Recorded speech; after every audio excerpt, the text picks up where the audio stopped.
Char! Hello mga kababayan, this is Roy and you are watching again my short vlog. For today's short episode, ayan, isang panibagong vlog na naman tayo for today. And ngayon po ay Lunes, yes, May 26, 2025. Tama ba? Diyos ko, nalilimutan ko ng mga petsa ngayon. Tama? Yes? So, ayan, isang panibagong vlog for this week and I hope na makatulong po ang vlog na to sa inyong mga future references dahil ang ating topic for today, ayan, finally, so sa mga ang dami-dami nag-message sa akin paano kumuha ng police clearance online dito sa Croatia since nag-update, nagbago yung system online sa pagkuha ng police clearance.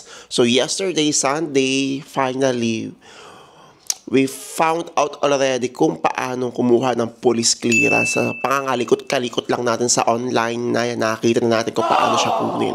Okay, so that will be our short topic for today. But before anything else, if you haven't yet subscribed and if you are new to this channel, please help me to reach 11,000 subscribers.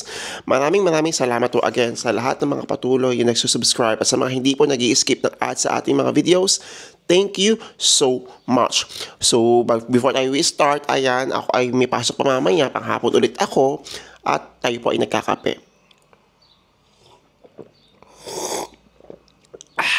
Char! Ayan. So, ang oras natin, guys, ay 8:27 ng umaga. So, inagahan ko mag-shoot. Ayan, so tomorrow, Tuesday, today, Tuesday, ayan, naka-premiere na itong bagong vlog natin.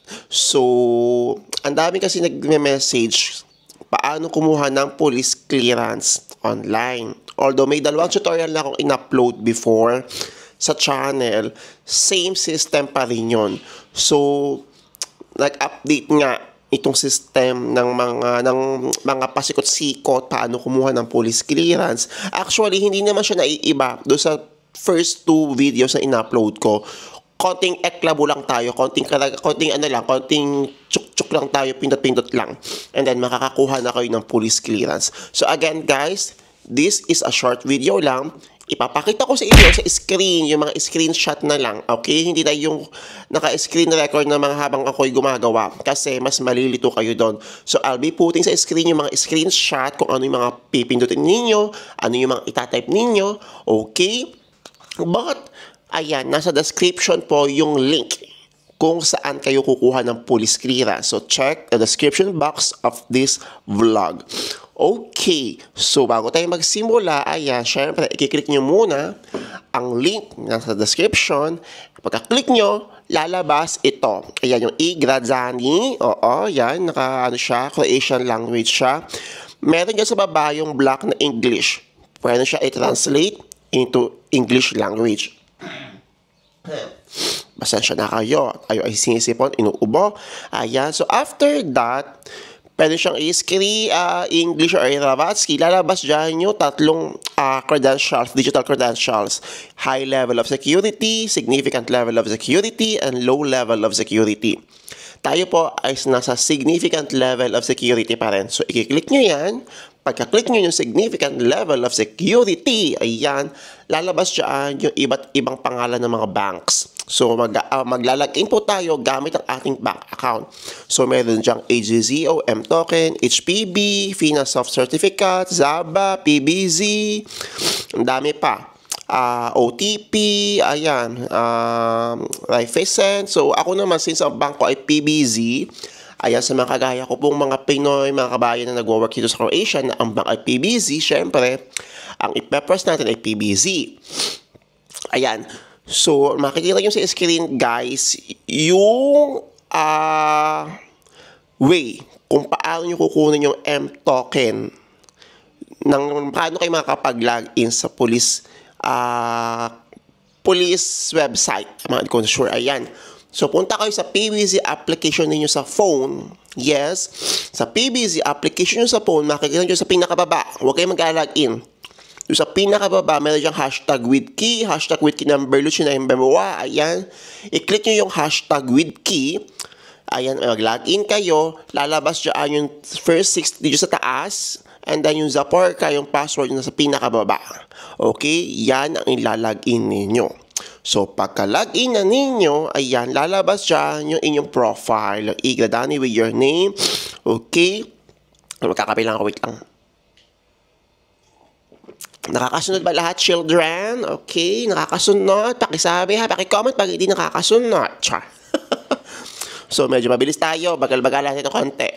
So, lalabas sa screen yung inyong profile.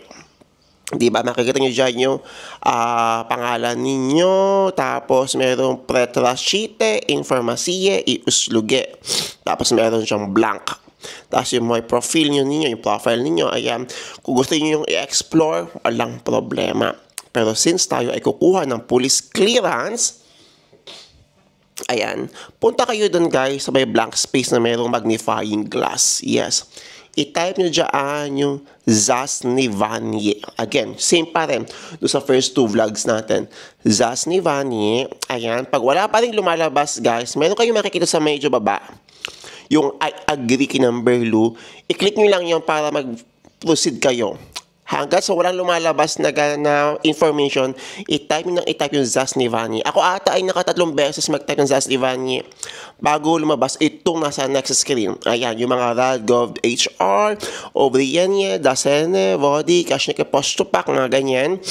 So, ayan, kapag lumabas na yan, same pa rin sa first 2 vlogs natin, i-click nyo yung Uvierenye, Dasene, Vodi, Kashneni, Postupak. Okay?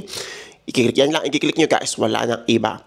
Pagka-click ninyo, ayan, lalabas yung mga details. Pwede nyo basahin. I-translate nyo into English. So, itong page na to ay about sa criminal records. Okay? Since tayo ay kukuha ng police clearance. Sa pinakababa niyan, guys, i-scroll down nyo lang. Pinaka-scroll, scroll. Yung red link sa pinakababa. Okay? Yun ang i-click ninyo. Yung Poviera, ang hirap basahin na ito. Basta yung pinaka-red sa pinakababa. Okay?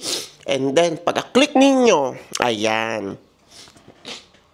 Dito tayo natigil. Dito nag-iba. Diba? Ang dami nag-message sa akin na ganito. Paano gagawin dito kapag napunta na kayo sa ganitong screen? Actually, hindi ko pa rin alam before. Pero, ang ginawa kong basis is yung previous vlogs ko. Kasi, since wala naman tayong option doon sa pinakataas, diba? I-click ninyo guys ngayon yung 3 line sa taas. Yung tabi ng Igradani, Informasiya, Iusluge. I-click nyo yon. Huwag kayong maglalagin dito sa 2 blank. Okay? I-click nyo lang yung 3 line sa taas. And then, i-click nyo yung Priyava. Okay? Pagka-click ninyo ng Priyava, guys, lalabas dyan yung mga history na ginawa ninyo kanina. Okay? Ayan, so lumabas na yung pangalan ninyo and yung numbers. Ano ata to? Di ko sure kung ano record number ba to. Ayan. I-click nyo yung bilog. Oo, tapos itong potidite o the beer. I-click nyo lang yan. Okay? Wait lang. Ito, nasa actual ulit ako na page, guys. Kumukuha ulit ako. So, nakita nyo na dito. Yan, mayroong Kashneni and then Prekrashini. Char, hindi ko alam. Ang pikilik nyo dito, guys, itong Kashneni.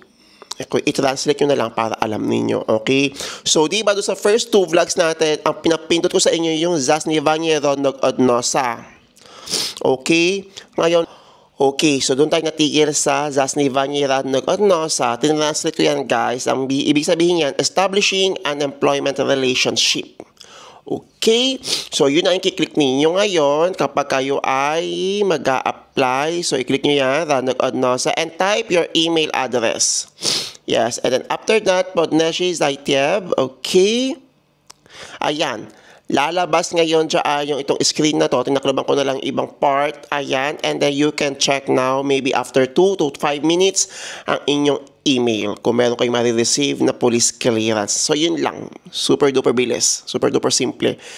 Nag-iba lang siya ng konti. Konting-konti lang. Minor change lang pala nangyari. Hindi naman major. So, let's see kung meron akong marireceive ngayon. Okay. Kumuha ulit ako, guys, for you. Yeah. Hintay tayo ng mga ilang minutes. Ayan. So, yung email na marireceive ninyo, kailangan tama doon sa inilagay ninyo. At ang mag-email sa inyo ay itong SPs Usluge. Okay, so wait lang natin. Refresh. So, habang tayo naghihintay, ayan, tayo muna ay humigop ng kape Pasensya na kayo guys, kasi pag umaga talaga ako ay lipad na lipad ang diwa ko. Pinush ko lang talaga ngayon mag-vlog. Kasi pag ako ay nag-vlog pa mamaya, mawawala na sa isip ko. So ngayon may energy pa ako. Ayan, ang tamang-tama, nakapag-almusal naman ako kahit na paano. Okay guys, ayan. So medyo natagalan tayo. Sabi ko 5 minutes. So naka-receive na ako ng email after 10 minutes. So ito na siya, update ko sa inyo. Ito na, ayan na, nakuha ko na. So i-Google Translate na lang ninyo and voila, meron na kayong police clearance. Yeah, so actually dalawa yan. Kahapon kasi kumuha pa ako and today ito. So yun lang, short ano lang to. Mabilis lang siya guys, madali lang siya. Konting talagang literal na minor changes lang yung nangyari doon sa system. So akala natin ay wala na, di ba? Akala ko din wala na. Akala ko kailangan nating pumunta mismo sa police station para mag-request ng police clearance. Okay, so wala pong bayad ang pagkuha ng police clearance online. And I hope na nasundan ninyo ang short tutorial na to. Kung medyo may malabo sa inyo, try nyo ako i-message. Gawa natin ang paraan para makakuha kayo ng police clearance online.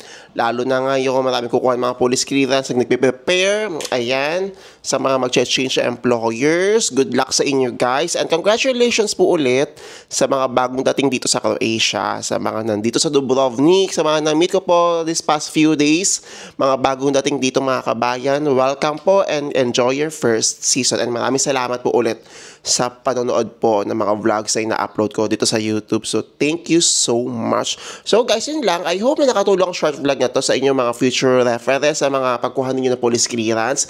And again, if you have any more questions or suggestions, i-comment nyo lang. Malay nyo, yan ang ating magiging next topic for our next vlog. Ayan, so magpe-prepare na siguro ako. Papahinga muna ako ng konti. Iidip-idip ng konti since maaga pa naman.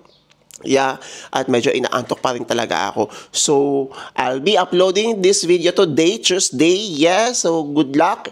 And ayun nga, I hope na makita-kita po tayo dito sa Croatia. So, that's all for today, guys. I will see you on my next vlog. Ciao. Anong magagawa?